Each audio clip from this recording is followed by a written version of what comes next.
You have a dilemma. There's £35,000 sitting in your bank, and you want an AMG. I know, first world problem, right? Well, you also only have one space to park your car in, so no big V8 barges. There's also the problem of taking your kids to school. 4 seats and a good sized boot is required then. Fuel prices are also ludicrous at the moment, so efficiency when you're not hooning it down a B road is imperative. In order to fulfill those requirements, it means you're left with 2 options. The older A45 or the newer A35. Both cars cost the same, except one is very shouty and the other is very fancy. So, which one do you pick? Well, today we're going to find out. We're going to take these cars into the real world to test exactly what they're like to live with on the daily. My name's Tom and you're watching Paragon Cars. Let's go.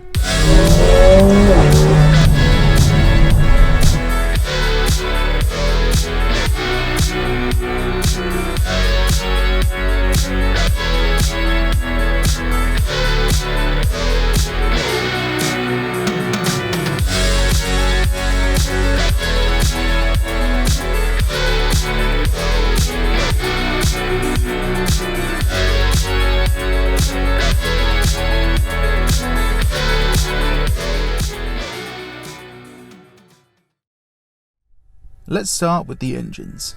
The A45 puts out a whopping 375 brake horsepower and 480 Nm of torque. Still one of the most powerful 2-litre engines, only surpassed by its newer sibling, the A45S. The A35 may be newer, but it's been held back, so it only produces 306 horsepower and only 400 Nm. That's quite a difference in power, but let's see what the difference is on the 30 to 70 sprint.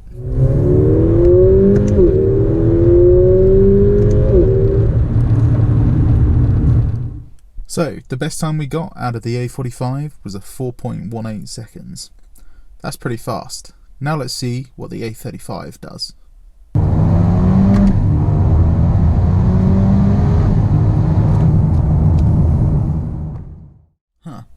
The A35 managed a 4.47, so the difference isn't as big as the power gap would suggest. On the inside there is a substantial difference in design. The A45 isn't exactly old, but the A35 is just miles ahead when it comes to tech and wow factor. Everything from the ambient lighting to the controls is just leagues ahead over the A45. That's not to say the A45 is a dinosaur though. Moving into the front, you'll find their fantastic looking AMG sport seats made by Recaro that have every feature you'd ever need. The Alcantara wheel feels purposeful and lets you know you're driving something special without being too chunky to handle. The dials are simple but of a good quality. The only letdown is the slightly old looking screen in the centre. The upgraded command nav screen sits atop the dashboard with perfectly good quality and response. It's certainly good enough. What's not good enough is the bloody cup holders. Why wrap a dashboard in leather and then put the most useless crappy plastic trim on something you use and touch daily? Thankfully, the A45 makes this up by having an ear-shattering Harman Kardon sound system. There's a whole lot more to explore in this car, but let's now have a look at the A35's frontal interior. As you can see, it's a complete redesign from its form to its function. Well, almost. The steering wheel hosts controls for both screens, meaning you no longer have to take your hands off the wheel to enter a destination. The gear selector is now mounted on the steering column. That was on the older A-Class, but for some reason the A45 was unique in having a centre console mounted shifter. There's a whole host of customization with the gauges, from racy lines to understated mood relaxers. Another standout feature for me is these turbine air vents. They have this super satisfying click on closing and opening. The seats may not be as sporty, but the Alcantara should make up for it when going around tight corners. There's plenty more features in this A35, including a heads-up display, a bassy Burmester sound system, and like the A45, a panoramic roof. In the back, the newer A-Class just about has the edge when it comes to space and comfort. There's also an armrest in the A35. It's the little things that count. The boot, however, is the same in capacity at just 370 litres, making these cars just as practical as each other. Now, which to drive first? Let's go with the A45. First impressions then. Well, steering at low speeds, it feels pretty much the same as an A-Class. The steering does feel sharper, feels more purposeful. The Alcantara feels more grippy, and the centerline lets you know you're in something a bit racy. The suspension in comfort mode feels comfortable. See what it's like in race. Yeah, you can see the car is ready to get up and go pretty quickly.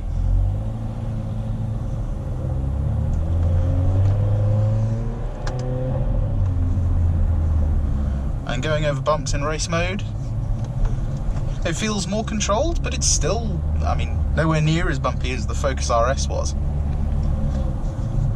We're going to do some driving around town on the motorway and then some twisty road driving to see how this car handles. Comparing it to the A35 should be quite interesting, because theoretically this should be better. Although because the A35 has got some newer technology and a bit of a better chassis, it could be closer than you think. Firstly, let's see what the parking's like.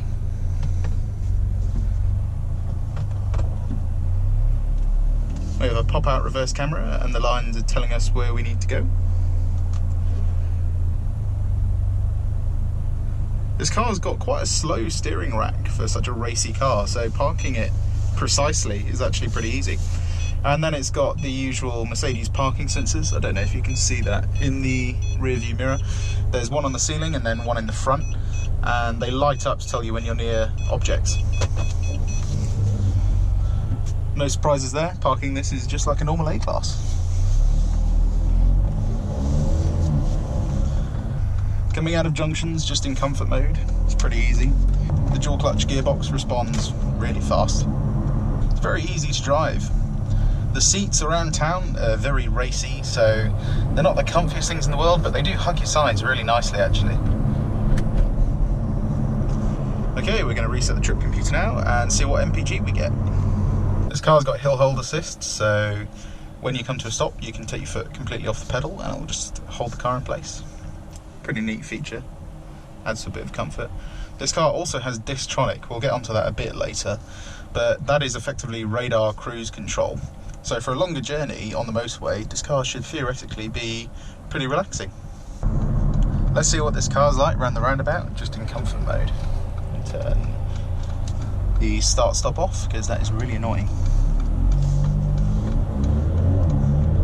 This car has the Dynamic Plus package, so it's got a front differential, adaptive suspension, race mode. Also has the aero kit. I don't think we'll be needing that today, won't be going fast enough. But going around the roundabout there, it feels really, really nice, really composed. Corner's quite flat, even though the suspension is quite soft. Not quite sure how they've managed that. Now we're in a national speed limit and we're coming up to another roundabout. So I'm going to put the car into race mode and then press this button here, which will force the car into manual.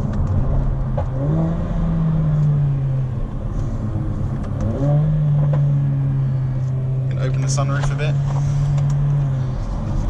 Coming around roundabouts, you can really feel that front diff working. Paddles are nice and solid. They have a really chunky clunk to them when you change gear. They feel so mechanical.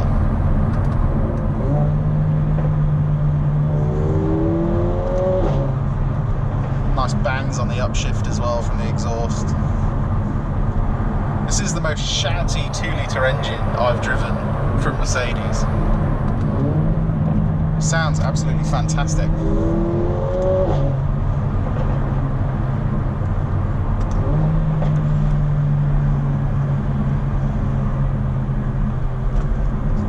Now on the motorway we can talk about some of the other cool features in this car. As I mentioned earlier, this car is fitted with Distronic. I got it set to 70 miles an hour, and what this will do is see the car in front of us and just keep us a safe distance from it. You can change the distance with the stalk down here. You can say, you know, if you want to stay really, really far away, like if it's raining and it's wet and you need to leave a longer gap, you can do that. And then in terms of seat comfort, it's actually pretty good. These seats are quite firm and they are designed mainly for sort of racy driving.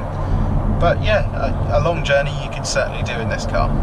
When it comes to things like road noise and wind noise, the road noise, it's okay. There is a little bit of it purely because we're sitting on 19-inch wheels and this is a small car, so obviously you are going to get a bit of road noise. In terms of wind noise, it's a Mercedes, so it's really good actually. You get pretty much no wind noise going all the way up, you know, way past 70 miles an hour.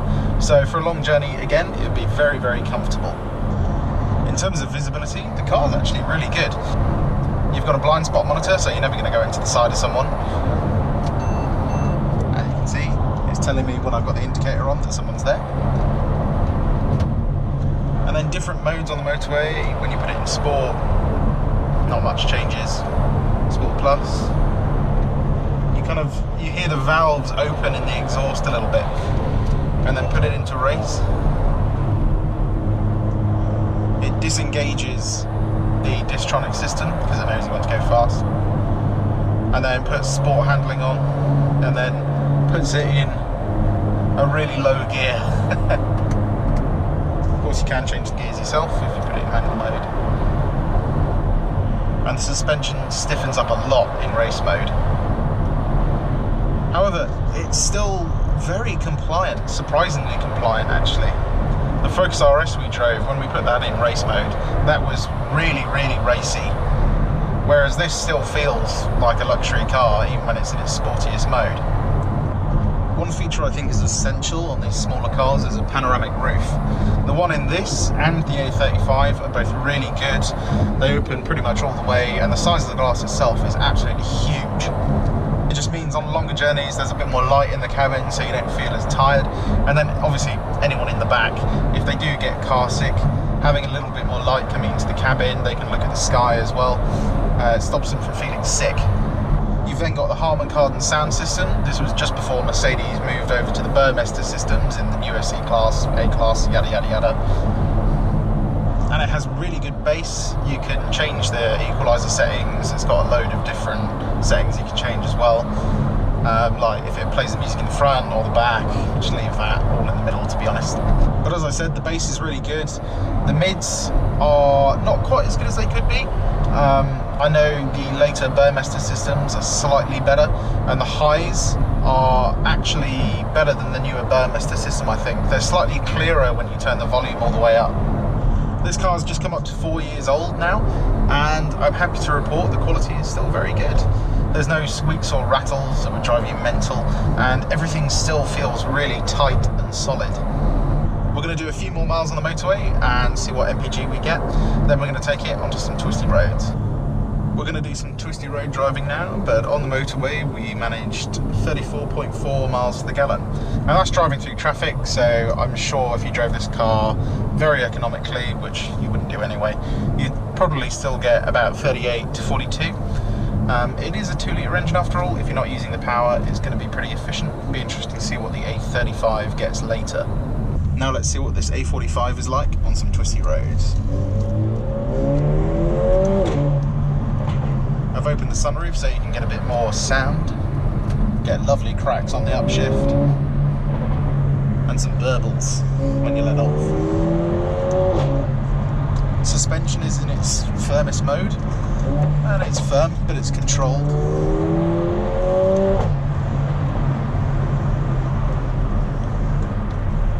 And we're already stuck in traffic. Nice. Okay, we made it past the traffic. That's one of the main selling points of this car, I think, is just the noise. For a 2-litre engine, it sounds fantastic.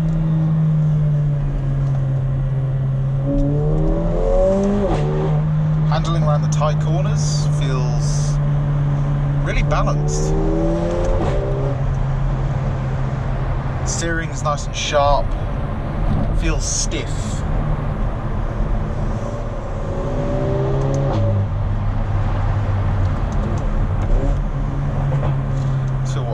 acceleration's like around the corner. Really quick steering. The initial bit of steering is really fast. It's only after that it kind of slows down.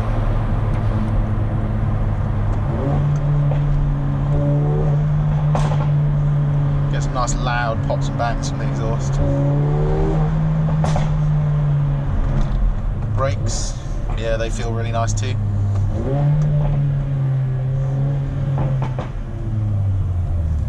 Overall verdict, this car feels quite heavy around the corners, but it controls its weight really, really well. The suspension is perfectly damp for UK roads actually. And I thought this engine was going to be really boosty, and you look at the power graph and it looks like all the boost comes in one go.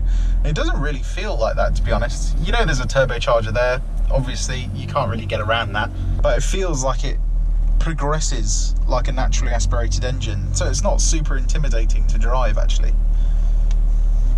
Okay, let's switch over to the A35. Okay, now we're in the A35 and we're sitting in a very futuristic looking cockpit. This car does have the adaptive suspension option, so I can compare it to the A45 in that regard. Initially it feels not less sporty, but slightly softer, maybe slightly better damped. If I put the car into Sports Plus, the suspension certainly firms up. Sounds quite nice as well, although a lot of that sound is actually coming through the speakers rather than being outside. Steering at low speeds is even lighter than the A45 was. The newer Mercs have really, really light steering. Again, this car has hill hold assist, so you don't feel off the brake when you're at a stop. Let's see what this A35 is like to park. This newer A-Class is slightly bigger all round than the older A45. And you get a slightly fresher camera. I would have done that in one go, but I'm not very good at parking. And in terms of ease of parking, this is actually slightly easier. You've got parking sensors all around the car as well, so there's almost no chance of hitting anything in a parking lot in this car. Let's crack on. Coming out of junctions in this car, just in comfort. Dual clutch gearbox responds really well. Feels about the same as the 45, to be honest. The throttle pedal feels slightly better damped. It reacts slightly quicker than the 45. There's just less of a feeling of lag. Okay, we're going to reset the trip computer now and see what MPG we get. But driving around town, this car feels slightly more comfortable. A lot of that is due to the seats more than anything. Coming around this first roundabout, just in comfort mode. Suspension feels nice and compliant, car stays flat. Steering's really nice on this car actually. It's light, but it's quite direct. We're in national speed limit now, so I put the car into Sports Plus. This will do pretty much everything the same as the A45 did. Heavier steering, quicker throttle response, it'll hold on to a lower gear, it'll stiffen the suspension as well. And coming off of roundabouts, this car feels slightly more responsive. I don't know if that's because it's got a smaller turbocharger, so it seems to pick up a little bit quicker than the 45 did.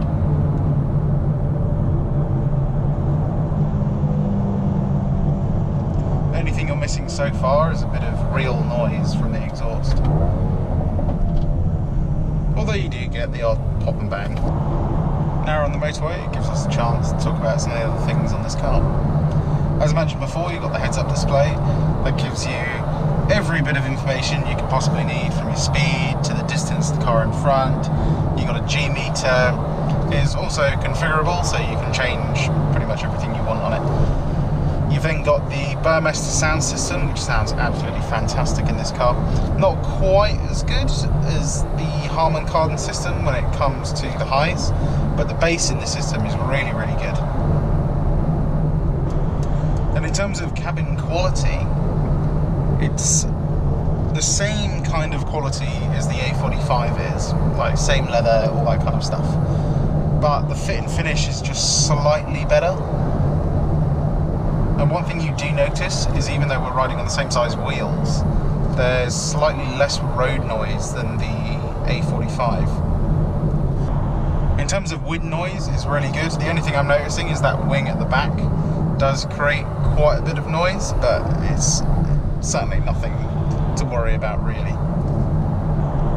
This car doesn't have Distronic, but the normal cruise control is fine, to be honest. Because you've got the heads-up display, it's really easy to set your speed and see what you're doing. Like the A45, this has got a panoramic roof, and I think it's about the same size actually. It certainly looks like it. That means visibility everywhere around the car is really good. Out the side windows, it's slightly better. The A45 windows are quite small compared to this car, whereas this one you can see slightly further behind you, and the mirrors allow you to see in your blind spot a bit easier as well. I don't think this GoPro is going to last long, sadly. The seats themselves in this car are definitely more comfortable than the A45, purely because they're just not so tight around your waist and your shoulders. But the amount of adjustment is the same.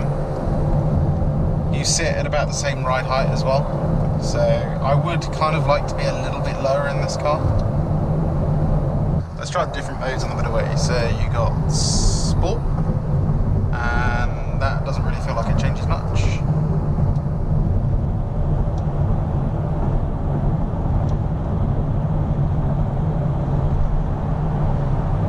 We got Sport Plus, that's the most racy mode. You notice it certainly firms everything up in the car. But the ride is actually slightly softer than the A45, I think.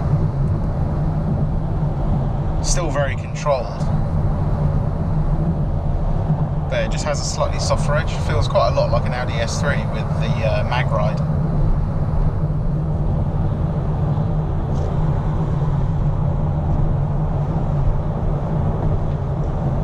You then have other settings, so you can put the car in individual. That means you can change the suspension, engine response, you know, have a loud exhaust, but keep it in comfort in terms of suspension. And then you've got slippery mode, which if you're driving on like snowy roads, stuff like that, activate that and it'll turn up the traction control and dim the throttle response a bit. But we're coming off the motorway now. We managed just over 40 miles to the gallon. Quite impressive for a car with over 300 horsepower. And we did actually sit at 70 miles an hour pretty much the whole way with the cruise control on. So compared to the A45, you're getting, on average, probably about 8 more, which is certainly something you should consider when you're buying one of these. We're going to do some twisty road driving now and see how it compares to the A45. Right, let's do some twisty road driving. As you saw on the Draggy earlier, the 30 to 70 times aren't actually that different for this car. And it certainly feels just as quick from behind the wheel.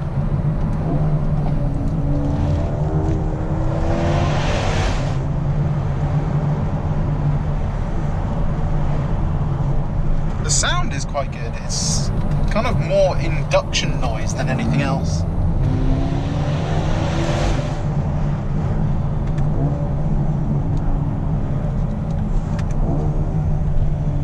Don't get quite as many pops and bangs as you do in the A45.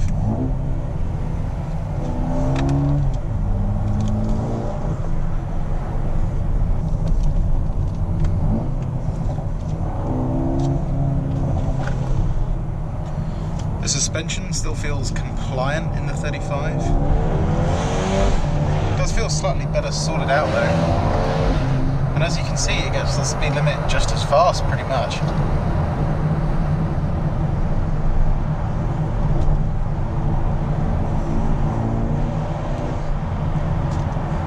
Let's see what it's like around this corner.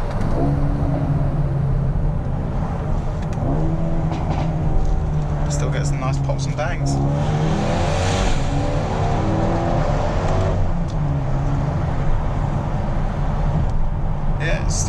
fast.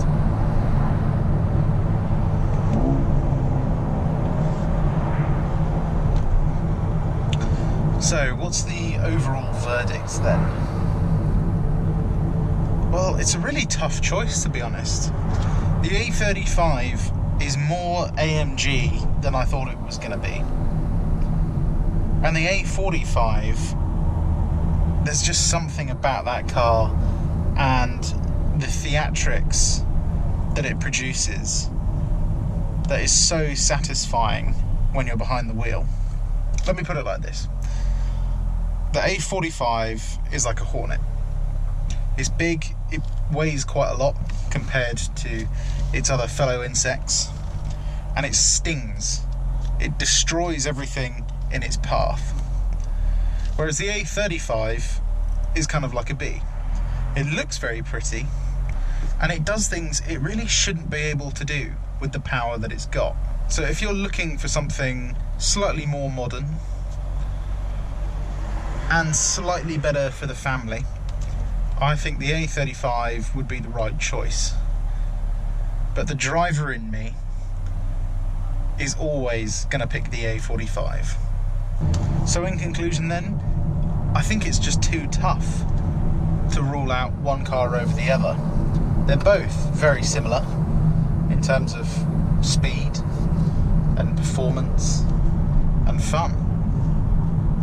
But the A45 has just that little bit more drama when it comes to the driving experience. And the A35 is the slightly more comfortable car to travel in over a long distance. So it comes down to those 2 points really. Do you need a long distance car? Pick the A35. Do you want something that will be really, really fun, but not night and day different from the A35? You'd go for the 45. As usual, if you like the video, give it a thumbs up, and why not subscribe to our channel so you can see some more of our stock. I'll see you on the next one. Goodbye.